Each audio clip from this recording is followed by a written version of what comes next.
미주 한인사회 쇼핑 트렌드에 새로운 변화가 시작됩니다. 미주 한인들을 위한 아마존 스타일의 홈쇼핑이 탄생했습니다. 최신 트렌드에 맞는 발빠른 상품 업데이트로 언제든 최신 상품의 쇼핑이 가능하고 까다롭고 엄격한 제품 선정을 통해 최상의 품질을 보장합니다. 인터넷이 어렵다고요? 친절하고 전문적인 고객 서비스에서 상담부터 결제까지 도와드립니다. 로그인 필요 없이 복잡한 주문 프로세스를 모두 없앴습니다. 이제 한국 제품 미국 내 쇼핑은 한국 홈쇼핑이 최고입니다.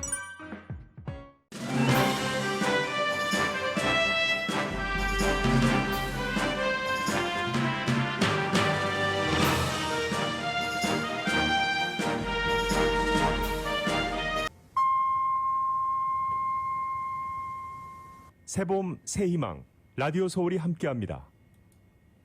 강혜신의 오늘의 미국.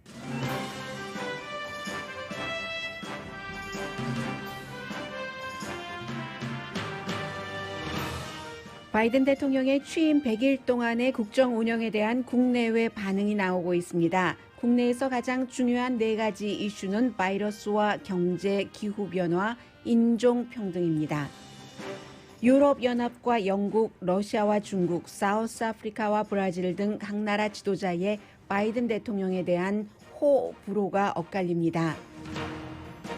연방 법무부가 트럼프 전 대통령이 법무부에 미친 흔적을 빠른 속도로 지워가고 있습니다. 신임 법무장관은 취임 이후 50일 동안 아시아계 혐오 범죄에 대한 데이터를 수집하거나 경찰 개혁을 위한 조사를 하는 등 지난 4년과 다른 법무부의 모습을 보이고 있습니다. 루디 줄리아니 전 뉴욕시장은 연방 수사국으로부터 러시아 스파이로 이용당한다는 경고를 받았음에도 경고를 무시하고 선거 기간 중 우크라이나에서 위험 인물을 만났다는 보도가 이어집니다. 플로리다주도 우편 투표 등을 하기 어렵게 만든 법안을 최종 통과시켰습니다. 드랍박스에 투표용지를 넣을 때도 신분증을 제시해야 하는 등의 내용도 포함된 법안입니다. 반도체 칩이 모자라 중고 차값이 오르는 것은 물론이고 애플사는 아이패드와 맥북 생산도 어렵다고 경고했습니다. 식품의약국이 멘톨 담배를 금지할 것이라고 밝혔습니다.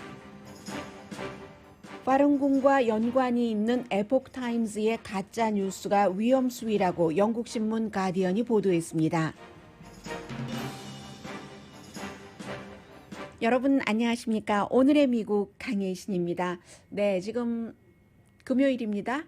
이제는 바이든 대통령 취임하고 나서 첫 번째 상원과 하원의 합동 연설도 끝났고 어제가 이제 취임한 지 100일이 되기 때문에 취임한 지 100일 정도 되면 이제 허니문 기간도 끝나갈 수 있고요. 그리고 이제 여러 가지 이 사람이 무엇을 포커스를 두고 있는가. 그런데 그 포커스를 두고 있는 점이 국민과 일치를 해. 그리고 그런 일들을 잘하고 있어 못하고 있어 하는 평가가 나오게 되죠. 그런데 금요일이기 때문에 저는 어제 이제 의회 연설을 하고 나서 그것을 홍보하기 위해서 조지아주로 갔죠. 오늘은 이제 펜실베니아를 가는데 조지아주로 갈 때 이제 대통령 전용기를 타야지 되죠. 잔디밭을 차박차박 걸어가다가 갑자기 바이든 대통령이 땅에 이렇게 앉아요. 몸을 숙이고 뭐 하는가 봤더니 나중에 그게 민들레인 줄 안 거죠. 노란색에서 민들레가 나중에 하얀색으로 되잖아요. 나풀나풀하면서 그 하얀색으로 돼버린 민들레를 하나를 싹 작게 아주 키가 작아요. 딱 따서 보통 이제 잡초라고도 여기죠. 우리 한인들이나 많은 사람들은 여러 가지 약초로도 활용하지만 보기에도 예뻐요. 사실은 민들레를 딱 한 송이를 작은 것을 꺾어서 질 바이든 여사에게 주는 거예요. 그랬더니 질 바이든 여사는 어머나 너무 예뻐요 이러지도 않고요. 쫙 보면 알잖아요. 하면은 늘 그렇게 해왔던 것이기 때문에 아주 당연하다는 듯이 왼손에 받아들고 비행기에 올라타는 그런 모습을 봤습니다. 보면서 다시 한번 계산을 해봤죠. 질 바이든과 조셉 바이든이 결혼을 하고 결혼 생활을 한 지 지금 얼만큼이 되는가? 44년이거든요. 그 44년 동안 이제 두 번째 결혼이니까 첫 번째 와이프가 숨져서 질 바이든도 이혼하고 결혼을 했고요. 젊었을 때 아주 어렸을 때 대학교 다닐 때 결혼을 했었죠. 그런데 44년 동안 첫 번째 그 와이프가 난 2명의 아들들을 키우면서 한 명의 아들은 지금까지도 대통령에게 아픔이고 고통이기도 하고 그 아이들을 키우고 막내 딸을 2사람 사이에서 낳아서 키우면서 44년. 그런데 44년을 결혼 생활을 했는데 automatically 그 비행기를 타러 가면서 민들레 꽃이 보이니까 살짝 따서 아내의 손에 쥐어주고 싶은가? 이게 미국 사람들의 특이한 그 로맨틱한 몸에 밴 것인가?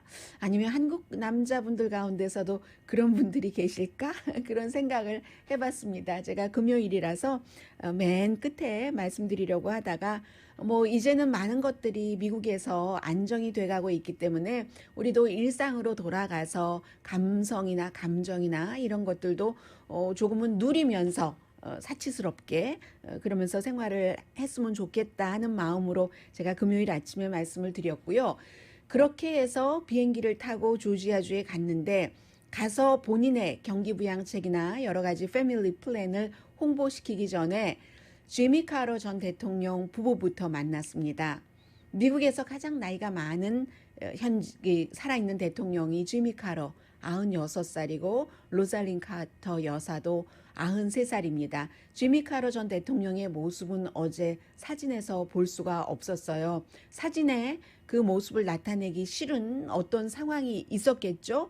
그리고 로살린 여사는 이제 2사람 조촐한 곳에 사니까 집 안에서 밖으로 이렇게 나오는데 그 워커요. 모든 사람은 다 마찬가지입니다. 나이가 들면 약해지게 돼 있어요. 워커를 들고 이렇게 걸어 나오면서 이 바이든 부부를 이제 그 배웅하는 거죠. 배웅하는 그런 모습을 볼 수 있었는데 이것도 바이든 대통령의 그냥 평소의 습관이에요.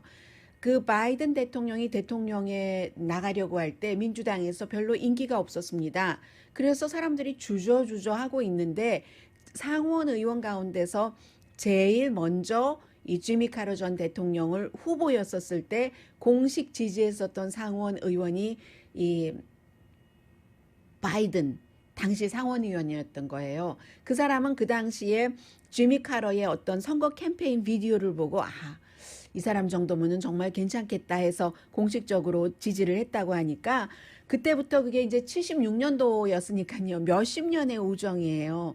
정말 대단한 오래된 그런 그 우정이죠. 그래서 지미 카러 부부를 먼저 만나고 조지아에서 이제 여러 가지 뭐 선거가 아니라 이제 대통령으로서의 정책 캠페인을 했는데 100일이 어제 됐기 때문에 국내적으로는 코로나 바이러스 또 기후변화, 경제, 인종 불평등 이 4가지의 이슈를 가장 중요하게 봅니다. 제가 지금 말씀드린 국내적인 이슈 그리고 이 뒤에는 바이든 대통령의 100일을 해외 다른 나라 지도자는 다른 나라 국가로서는 어떻게 보는가 이 2가지를 나눠서 정리를 해드릴 텐데 전부 미국 매체가 아닌 영국 가디언, 영국 신문 또 세계에서 가장 좋다고 평가를 받는 가디언의 기준으로 가디언의 보도로 전해드리겠습니다.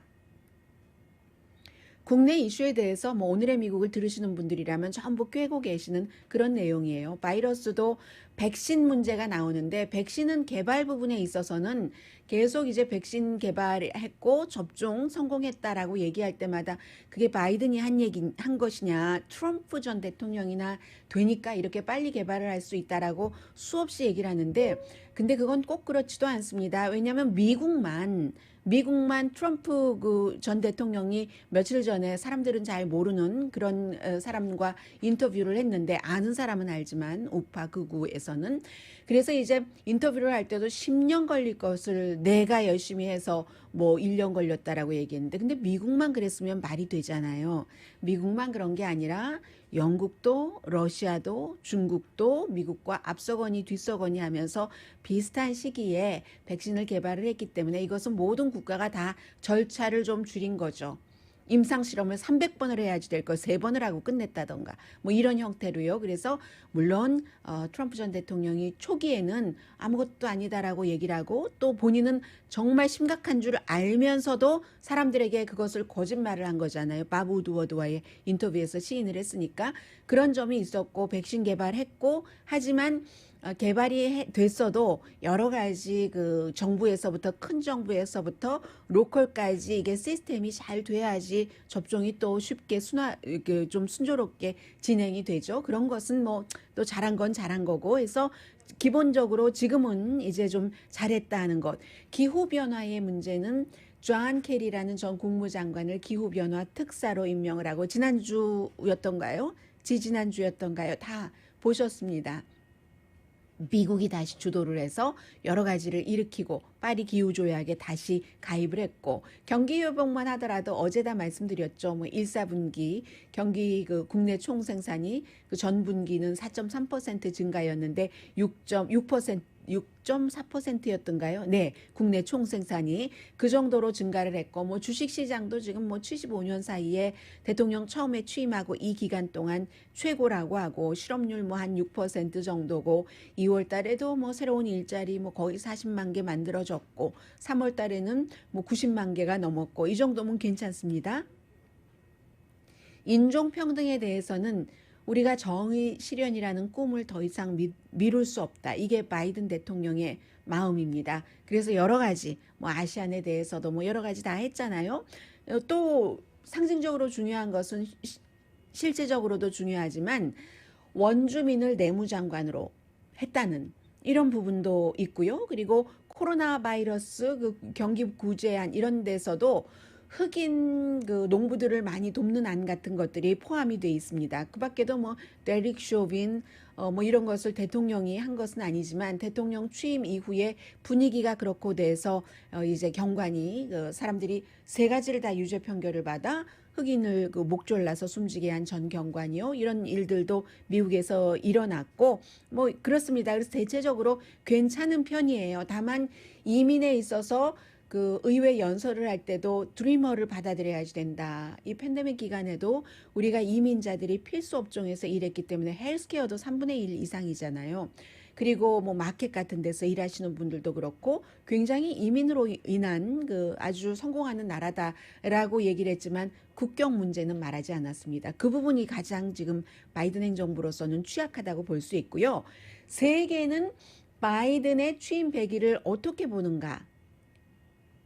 유럽연합과 영국은 따로 떼야지 되죠. 이제 영국이 블랙시트에서 나와서 따로 되니까 유럽연합은 기본적으로는 이제 기후변화에 대해서는 굉장히 안심을 했지만 무역이라든가 에너지라든가 국방이라든가 이런 부분에 대해서는 미국의 우선순위와 유럽연합의 우선순위가 좀 맞았으면 좋겠다 하는 그런 그 우려는 아직도 하고 있다는 겁니다.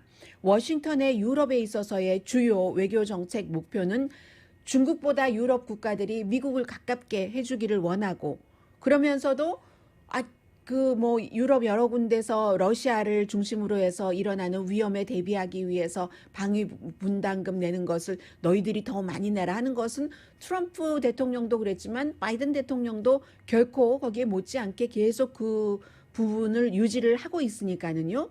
그리고 이제 미국 회사 유럽에서 차별하지 말아라. 특히 테크놀로지 회사 같은 경우 이런 압박을 주는 것이 미국의 우선 목표인데 유럽이 볼 때는 2016년 이전에 미국의 유럽 정책이 좋았다고 생각을 한답니다. 가디안의 보도예요.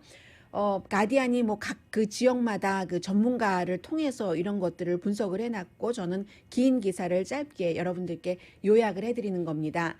2016년 미국의 유럽 정책이 왜 좋았다고 유럽 사람들은 생각을 하느냐면은 장기적인 큰 좀 멀리 보는 비전이 있었기 때문에 유럽에서도 정책을 수립할 때 좀 좋았다는 것이고요. 그리고 미국이 생각할 때 유럽이 정말 귀한 동맹국이다라는 것을 느낄 수 있었고 그리고 유럽과 미국이 서로 믿을 만한 파트너다. 그렇기 때문에 영국 같은 경우는 뭐 미국과 아주 그 중요한 정보를 공유를 하고 있잖아요. 그래서 그러한 점들이 조금 그 트럼프 전 대통령 시대에 너무나 무너졌기 때문에 아직도 바이든이라고 대통령 한 사람 바뀌었다고 그 전에 4년 동안 해놨던 게 있는데 다 바뀌어 하고 반신반의 하는 그런 부분이라고 하고요. 러시아는 한마디로 혼란이라고 표현을 합니다. 왜냐하면 시작 자체는 좋았어요. 러시아와 이제 핵무기를 감축하는 뭐 뉴 스타트 프로그램 딱 했죠. 그리고 나서 한 주일 뒤에 러시아의 블라디미르 푸틴은 살인자야. 바이든 대통령이 그렇게 얘기를 했잖아요. 왜냐하면 푸틴의 정치적인 적을 무슨 독약을 그 차에 넣고 또 그걸 가두고 독일에 가서 치료받고 왔더니 지금 아주 힘들게 그 사람이 감옥에서 여러 가지 활동을 하고 있잖아요. 그러다가 또 2주일 뒤에 그래도 우리가 회담은 해야 돼. 아이시스 등 테러와의 전쟁도 있고 경제 여러 가지 그 문제도 있고 하면서 차나 한잔 하지 하는 형태로 회담하자고 하다가 또 경제 제재를 하잖아요. 러시아 니네 우크라이나 침공했지, 우리 미국 회사를 해킹했지 하면서 이렇게 당근과 채찍을 너무 빠른 속도로 정신없이 하니까 이거 어떻게 해야지 되지? 러시아 텔레비전을 보면 커멘테이터들이 완전히 혼돈한다는 것, 크레물린도 혼돈을 하고 있어서 바이든 대통령에게 어찌 접근을 해야지 될지 모른다는, 이것은 예를 들어 리처드 닉슨 전 대통령이나 트럼프 전 대통령 미친 정책이라고 얘기하잖아요. 그렇게 미친 정책을 펼칠 만한 사람이 아닌 것 같은데도 정신없이 지금 러시아의 경우는 휘둘리고 있다 하는 느낌이랍니다. 이란이요? 바이든 대통령이 먼저 대화를 하자고 제의를 했죠. 그때 대화하자고 할 때는 오바마 시대에 만들었었던 핵협상 같은 것을 다시 하자 하면서 우리 핵만 얘기하는 게 아니라 이참에 오일 문제 같은 것도 지역의 여러 가지 정세 같은 것도 같이 하기는 하는데, 그런데 이란이 볼 때는 미국은 미국 예외주의를 완전히 그 옷을 벗어버리지 않고 있다는 겁니다. 이란으로서는 아니 그러면 당신네들이 이란의 입장에서 볼 때 부당하게 제재한 것부터 풀고 대화를 해야지, 그런 것도 안 풀고 어떻게 대화를 해 하는데, 바이든 대통령은 말은 조금 부드럽게 하는데 풀어줄 것은 이란이 원하는, 풀어줄 것은 또 풀어주지 않고 있거든요. 그런데도 이 동맹들이 함께 일을 해야지 되는 이런 여지를 남겨놨기 때문에 유럽이 중재를 해서 또 러시아도 중재를 해서 비엔나에서 얼마 전에 만나기는 했죠. 그래서 지금 이란과는 전보다는 좋아졌지만 그렇다고 모든 것이 다 좋아지고 하는 것도 아닙니다. 브라질의 그 자이르 볼소나로 대통령이 볼 때는 지금 골칫덩어리죠. 트럼프 전 대통령과 사이가 너무 좋았고, 세계에서 아마존 살림을 이 볼소나로 대통령이 그거 다 나무 베어도 돼 하니까 베어가고, 세계에선 그거 안 된다 할 때 트럼프 전 대통령도 기후변화는 무슨 기후변화 하면서 또 이 코로나 바이러스가 있었을 때는 볼소나로나 트럼프 전 대통령이나 전부 혹스야, 가짜야, 민주당이 만들어내는 거야, 이렇게 얘기를 했었잖아요. 그러니까 지금 이 볼소나로 대통령이 볼 때는 아주 껄끄러운 거죠. 트럼프 전 대통령이 재선되기를 엄청 바랬죠. 볼소나로 대통령은 어느 정도냐면요, 며칠 전에, 저는 미국 뉴스가 아니기 때문에 미국의 미국, 크게 보면 아메리칸 뉴스 맞지만 전해드리지도 않았는데, 전 국민이 다 총을 가져야지 된다 이런 말을 하고 그런 캠페인을 하고, 브라질 총 갖고 있는 나라, 그런 나라 아니잖아요. 그런 사람이에요. 본인의 정치적인 목적을 위해서. 아들들도 다 정치를 하고. 그런데 그런 사람일수록 원래 그 철학이라기보다는 정치적인 입속으로 그 정치를 하기 때문에 빨리 꼬리를 내립니다. 바이든 대통령에게 편지도 보내고요. 기후변화 정상회담 하기 전에 브라질도, 이 아마존이 있는 브라질도 기후변화 정상회담에 참여를 하고. 왜 그러느냐? 미국으로 볼 때는 넘버 2가 아니지만 브라질로 볼 때는요, 미국이 무역 파트너 넘버 2입니다. 미국에게 잘못 보이면 본인이 흔들리는 거예요. 여러 가지 면에 있어서 그런 부분이 있고요. 그러면 미국에서는 내년에 이제 브라질 선거가 있잖아요.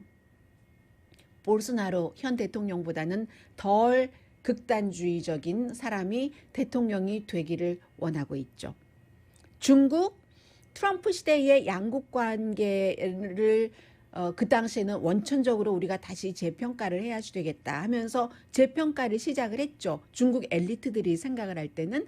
그런데 바이든 대통령이 들어왔다고 해서 경제 제재라든가 여러 가지 관세라든가 이런 것을 다 원 위치로 돌려주지 않았잖아요. 중국으로서는 그러니까 썩 좋지 않은 것도 아니고 썩 좋은 것도 아니고 트럼프 전 대통령 때처럼 완전히 대치인 것도 아니고 그렇다고 아닌 것도 아니고 아주 애매모호한 거예요. 중국이나 러시아는 혼돈될 수밖에 없는 상황인 거죠. 그런데 중국은 2008년도에 미국의 리만 브라더스 무너지면서 미국이 무너지니까 다 도미노로 유럽이니 어디니 무너졌는데 그때 세계 경제를 살릴 때 중국이 했었던 역할이 있죠. 중국부터 빨리 회복하고 몸 추스리고 이렇게 저렇게 해서 그래서 우리가 뭐 미국을 대적해 볼 수도 있겠어 하다가 코로나 바이러스도 마찬가지로 중국에서 발생을 했지만 중국은 미국보다 훨씬 빨리 경기 회복을 했기 때문에 미국은 누가 대통령이 되든지 더 이상 중국보다 우위에 있지 않다는 것을 중국 정부로서는 지금 중국 국민들에게 많이 세뇌시키고 인식시키고 있는 그 상황입니다. 그렇기 때문에 아카데미 시상식 같은 것도 아주 우습게 보고 있고요.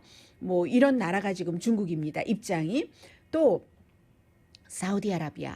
트럼프 전 대통령 시대 때는 친구면서 파트너였죠. 제일 먼저 방문한 국가가 사우디아라비아였으니까. 그로 인해서 트럼프 전 대통령의 사위도 경제적으로 이득을 봤을 거예요.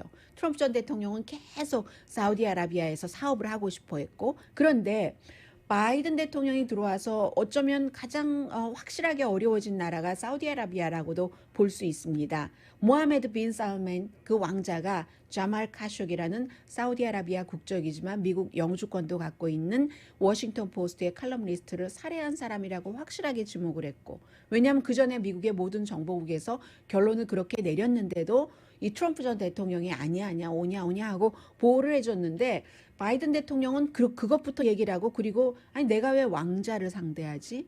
그 아버지 킹 살만이 있잖아요.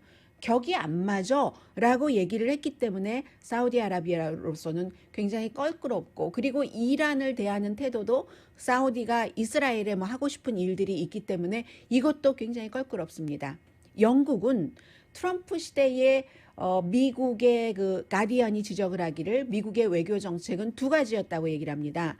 두 가지였는데 혼란스럽다는 게 분명히 한 가지고 그리고 두 번째는 가치가 있고 없음을 따지는 게 아니라 트럼프 전 대통령이 그 나라와 어떤 개인적으로 그 나라 지도자와 어떤 개인적으로 연관이 있는가 그런 것이 기준이었다는 거예요. 그래서 영국도 트럼프 시대에는 미국과 외교를 하는데 두 가지 기준으로 했답니다. 첫 번째는 공식적으로는 미국이니까 충분히 대우를 해주는데 뒤로는 아유 저것 좀 봐 저것 좀 이런 식으로 했었는데 바이든 시대에 일단 그 안도의 숨을 쉬고 기회가 될 수도 있다라고 생각을 하니까 왜냐하면 바이든은 동맹을 굉장히 중요하게 생각하고 있는 대통령이기 때문에요. 트럼프 전 대통령 시절에는 이란과 잘해보자 하는 그런 영국의 조언을 따르지 않았고 기후변화, 뭐 중국 전략, 뭐 코로나 뭐 이런 데에 있어서 영국이 중간에서 중재 역할을 할 수도 있고 삼파 역할을 할 수도 있는데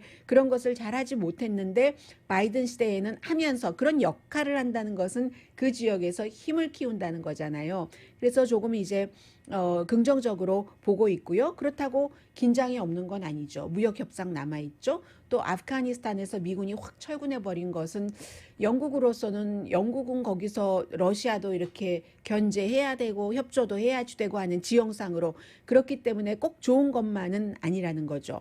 그리고 이제 사우스 아프리카가 또 그 바이든 대통령의 어떠한 면모를 보여주는데 그 바이든 그 대통령이 1986년도에 사우스 아프리카를 방문했었을 때 잠깐 공항에 갇혀 있었던 적이 있습니다. 뭐 이걸 체포라고도 얘기를 하기도 하고 구금이라고 하기도 하는데 그 당시에 사우스 아프리카가 백인과 흑인을 인종을 분리하는 정책을 너무나 확실히 했기 때문에 넬슨 만델라 감옥에 갇혀 있고 막 이런 시대예요.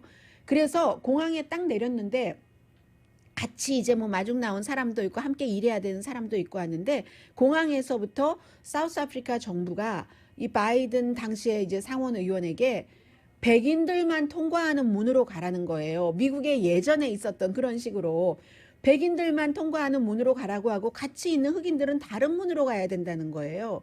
그래서 바이든 그 당시에 상원 의원이 이게 말이 나는 그렇게 안 하지. 다 같이 나와 함께 이쪽 문으로 가거나 아니면 나도 저쪽 문으로 그 흑인들이 가는 문으로 가겠다. 이렇게 얘기를 했었던 거예요. 사람들은 많이 기억하지 못하지만 당시에 그런 일이 있었기 때문에 참 이런 부분으로 사우스 아프리카는 그 바이든 대통령이 들어와서 인종 차별에 대해서 여러 가지 하는 것에 대해서 굉장히 희망을 보겠죠. 자, 이런 점 정도가 지금 바이든 대통령이 들어와서 100일 동안 한 일을 세계가 보고 있고 하는 점입니다. 저는 가장 인상적이었던 것 가운데 하나가 그제 그 의회 연설을 했었을 때요. 백인 남자는 그것도 나이가 많이 들었는데 나이가 많이 들었다는 것은 나이가 많이 들고도 굉장히 트렌디한 것까지 캐치업할 수 있는 능력이 있는 사람이 있지만 나이가 많이 든 백인 남자는 같은 장소에서 같은 시간대에 백인 우월주의가 있다 미국에 이걸 잡아야지만 된다 시대착오적이다라고 얘기를 하는데 그보다 몇십 년 아래인 40대의 흑인 남자는 같은 정치인인데 똑같은 시간대에 미국의 인종차별이 어디 있어? 라고 흑인으로서 나처럼 봐. 이렇게 되면 연방 상원의원이 될 수 있어. 이렇게 말했던 부분이 가장 저는 인상적입니다. 조 바이든과 바이든의 의회 연설에 대해서 대응 연설을 한 공화당의 유일한 흑인 연방 상원의원 팀 스캇, 사우스캐롤라이나주가 지역구인 상원의원. 저는 그게 100일 동안의 그것 가운데서 가장 인상적이었습니다. 이 상원에서 한 명인 것뿐만이 아니라요. 435명이잖아요. 하원에 연방 하원 의원이 그 가운데서 57명이 아프리칸 아메리칸 연방 하원 의원이거든요. 57명 가운데 2명만이 아프리칸 아메리칸이고 55명 아프리칸 아메리칸 연방 하원 의원은 전부 민주당입니다.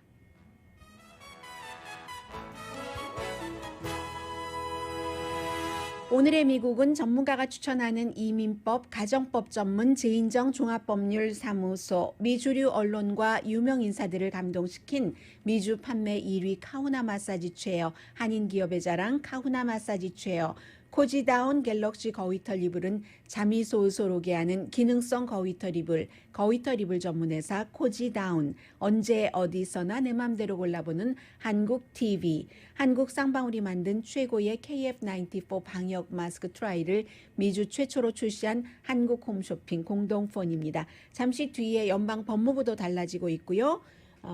비슷한 뉴스들 전해드립니다. 관련 뉴스들.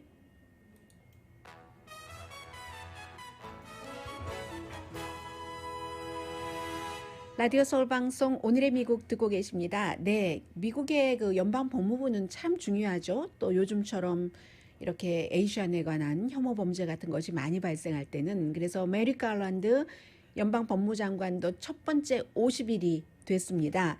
그래서 지난 4년 동안 그 이분의 목표는 정치화된 연방 법무부를 좀 독립적으로 그 만드는 것. 전에 검사로 일을 했고 그리고 연방 판사로 일할 때도 굉장히 법에 헌신한 사람 이런 평가를 뭐 민주당이나 공화당 양측에서 다 받고 있는 법무장관입니다. 그런데 이제 그 직전에 연방 법무장관 윌리엄 바 법무장관이 어떤 연방 법무부를 그 정치화하는 센터로 만들었었기 때문에 뭐 가장 많은 것이 있지만 두 가지를 말씀드리자면 하나는 특별검사의 러시아 보고서를 특별검사가 생각했었던 것과는 전혀 반대 방향으로 해석을 해서 러시아 스캔들을 그렇게 했다. 그리고 두 번째는 이제 그 블랙 라이브스 매터 시위를 워싱턴에서 사람들이 평화롭게 하고 있을 때 대통령이 나 저 교회에 가서 성경책 들고 사진 찍어야지 되겠어 하니까 평화롭게 시위하고 있는 사람들에게 최루가스를 그 뿌려서 길을 이제 그 사람들을 해산시키고 대통령이 가는 길을 만든 오더를 내렸다던가 이런 형태로 했기 때문에 연방 법무부가 트럼프 전 대통령의 개인 변호사 사무실과 마찬가지다라는 비난을 많이 받았습니다. 그래서 이제 그 물론 연방 법무부도 법무장관도 대통령이 뽑기 때문에 대통령의 탑 아젠다가 연방 법무부의 탑 아젠다가 될 경우가 많이 있습니다. 그런데 무엇보다도 이제 정부에 대한 신뢰, 법무부에 대한 신뢰 회복, 인종차별, 경찰개혁, 총기폭력 여기에 이제 포커스를 둬서 연방 법무부가 해야지 되는 일과 할 수 있는 일을 하는 것이 메리 갈란드 연방 법무장관의 생각입니다. 진보는 걱정을 하죠. 하도 사람이 보드라운 그런 그 부분이 있기 때문에 지금 줄리안이라든가 이런 사람들 체포영장 나오고 그 뒤 길이 어떻게 갈지 모르잖아요. 해서 트럼프 전 대통령과 측근의 기소를 거부하지 않을까 뭐 이런 생각들을 진보 쪽에서는 하고도 있습니다. 그런데 원래 이제 그 연방 수사국의 수사를 그 줄리아니가 받기 시작하고 맨하탄 지방 검찰청이 수사를 하고 하는데 참 그것도 아이러니죠. 줄리아니가 처음으로 일했던 곳이 그곳이고 그곳에 헤드를 했었는데 바로 그곳에서 지금 수사를 받잖아요. 원래 맨하탄의 그 검사실은 굉장히 독립적이고 파워풀합니다. 시사만평에 가장 많이 등장하는 법조계의 어떤 그 상징이기도 한데 그런데도 독립적으로 마음대로 해요. 근데 지난번에 그 빌바 시대에는 그 트럼프 전 대통령과 연방 법무부의 오더를 많이 받아서 줄리안이 뭐 영장 발부를 안 해주고 그 번번이 거부되고 이런 일에 협조를 하고 했었거든요.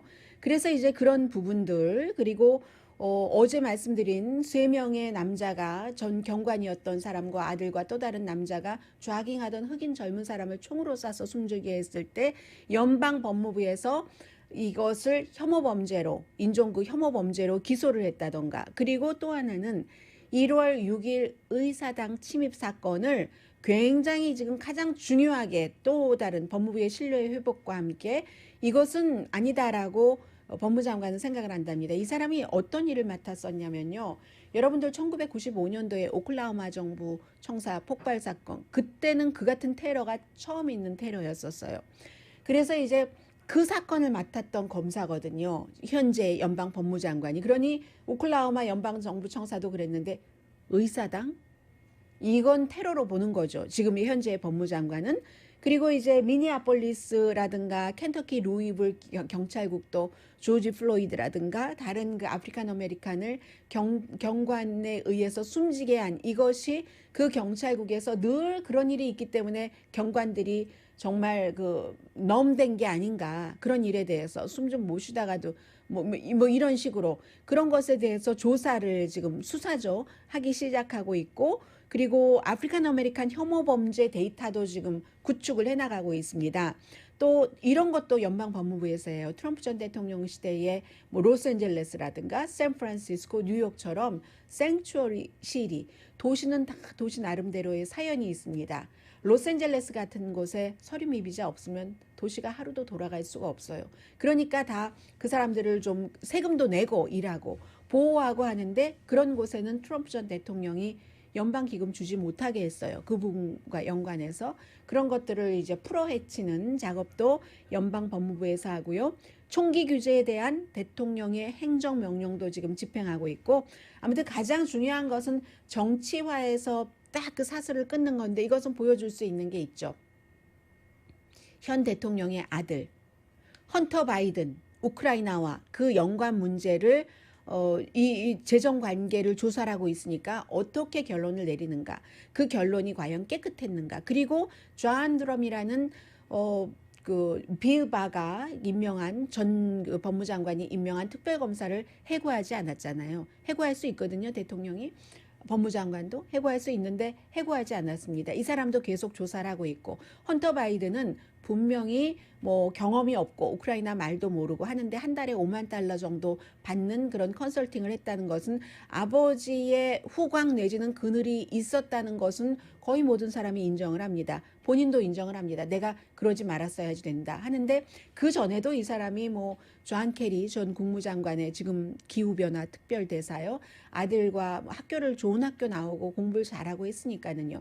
컨설팅 회사하고 컨설팅을 많이 했었어요. 그런데 조사 자체에서는 공화당이 주도하는 연방 상원에서 그 바이든 헌터를 조사를 했어요. 그런데 법적으로는 위반이 없다는 겁니다. 그 전에 오바마 시대에 국무부에서도 조사를 했었고요. 물론 윤리 도의적으로는 아버지의 후광을 입었다 이건 있는데 미국에서도요. 그런 아들들은 다 후광 또 입거든요. 그러니까 이걸 법적으로 어떻게 증명을 하고 어떻게 처리할 것인가 이게 연방 법무부의 지금 굉장히 중요한 문제고요. 루디 줄리아니는 2019년도에 연방 수사국에서 당신 러시아의 스파이로 활용당할 수 있어 하는 경고를 받았답니다. 그런데도 그 경고를 무시하고 우크라이나에 가서 뭐 안드리 드카크라는 정치인 같은 사람 만나서 막 정보를 가져오는 거예요. 헌터 바이든에 대해서. 뭐 이런 것들을 가지고 오고 이게 이렇다 저렇다 막 얘기를 많이 했었잖아요. 그런데 그게 이 사람 자체가 나중에는 미국에서 제재받은 인물이거든요. 왜 제재를 받았냐? 그 사람은 러시아 끈앞풀이다. 원래 러시아가 있고 우크라이나가 있고 할 때 우크라이나에서 정직한 정치인이 있고 정직하지 않은 정치인이 있고 또 정직하지 않은 정치인 가운데서 러시아라는 큰 힘을 갖고 내가 돈과 권력을 잡아보겠다는 사람이 있잖아요. 이 사람이 그런 사람이라는 겁니다. 그래서 러시아가 살살 흘리면 살살 흘린 것을 가지고 또 미국 쪽에 살살 흘려서 러시아의 이익대로 가도록 하는 이런 것을 수없이 경고했는데도 그것을 그렇게 가지고 와서 막 가짜를 뿌리고 루드 줄리아니가 지금 그런 것에 대해서 조사를 받는 거예요.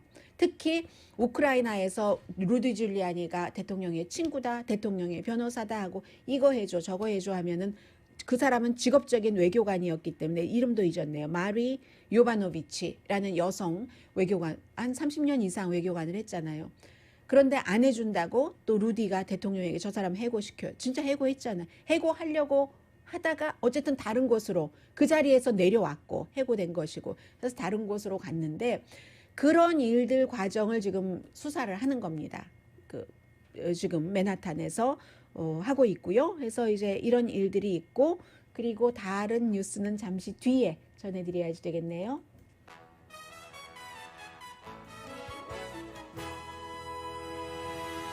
라디오 서울 방송 오늘의 미국 듣고 계십니다. 네, 플로리다주에서도 조지아주에 이어서 지난번에 이제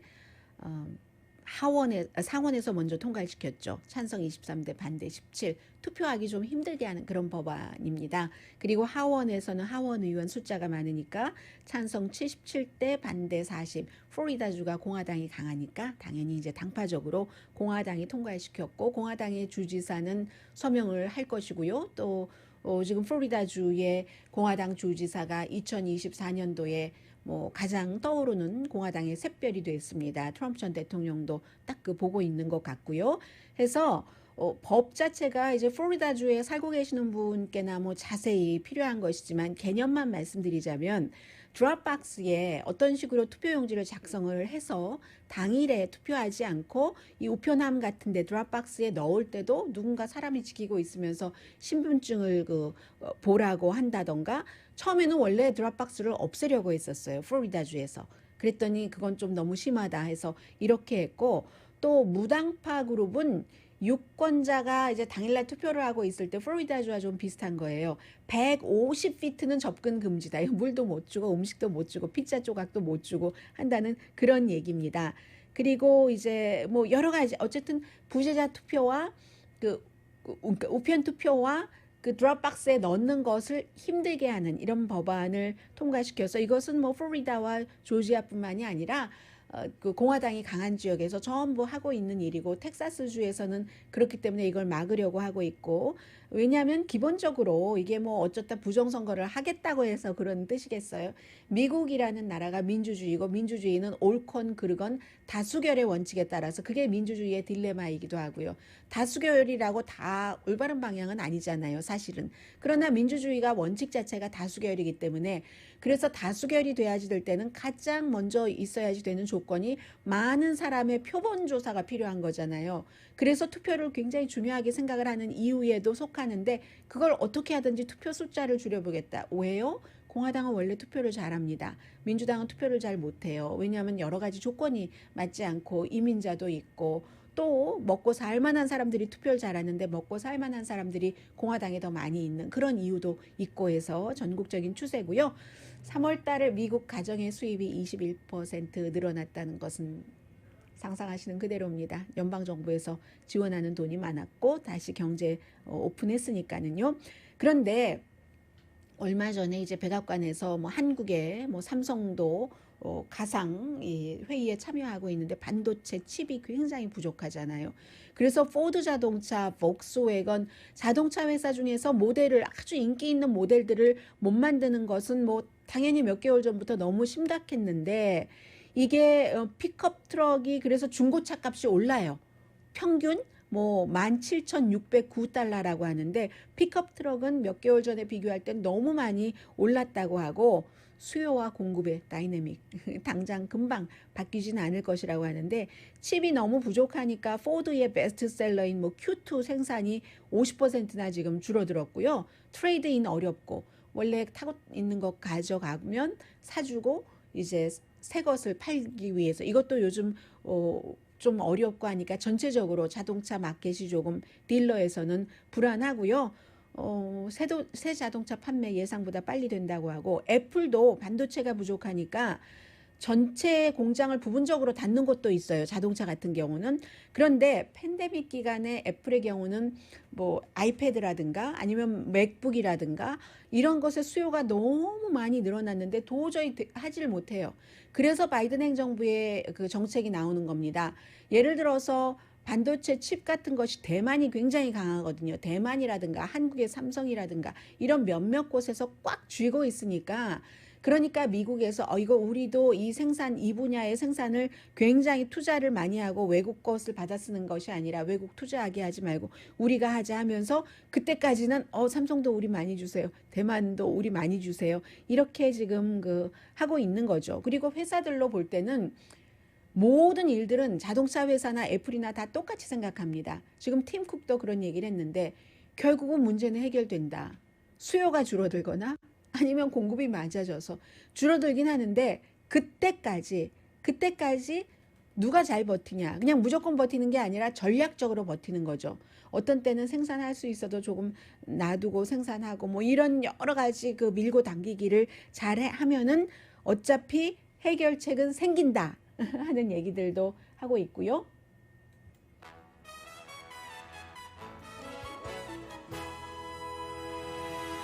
라디오 서울 방송 오늘의 미국 듣고 계십니다. 네, 얼마 전부터 한다 하더니 정말 하네요. 그런데 기간이 오래 걸릴 겁니다. 미국에서는 중요한 뭔가 전환해서 바꾸려고 하면은 소송이 걸리잖아요.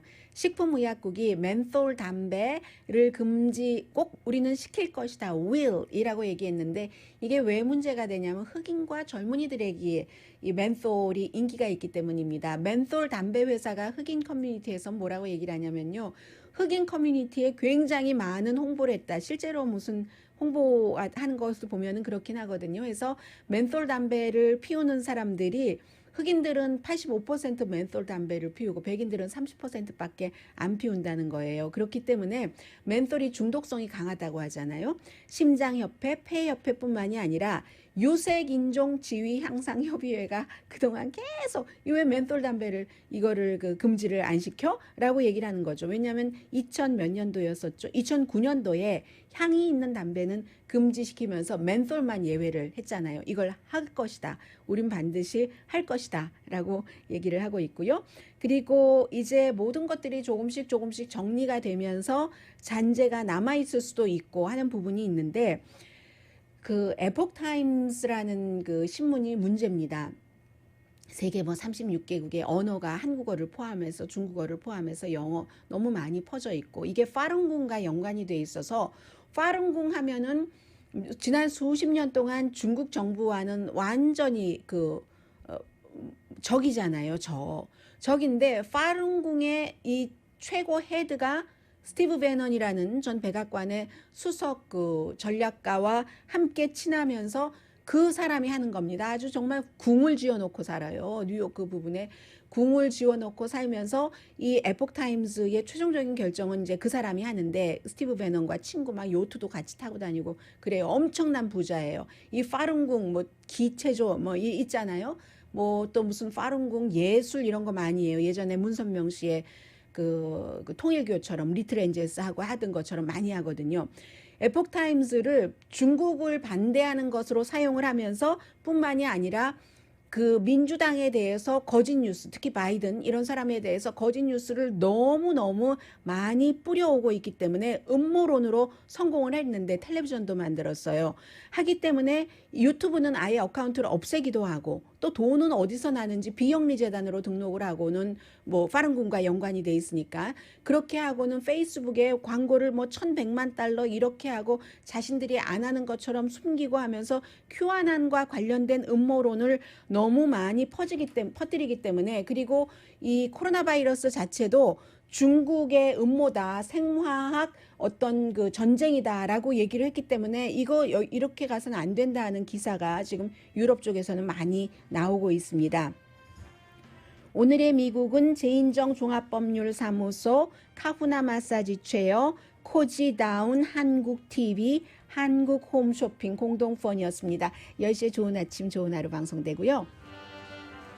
네, 이제는 뭐 봄이기도 하지만 야외 라이브 콘서트가 시작되잖아요. 그만큼 희망적입니다. 강혜신이었습니다.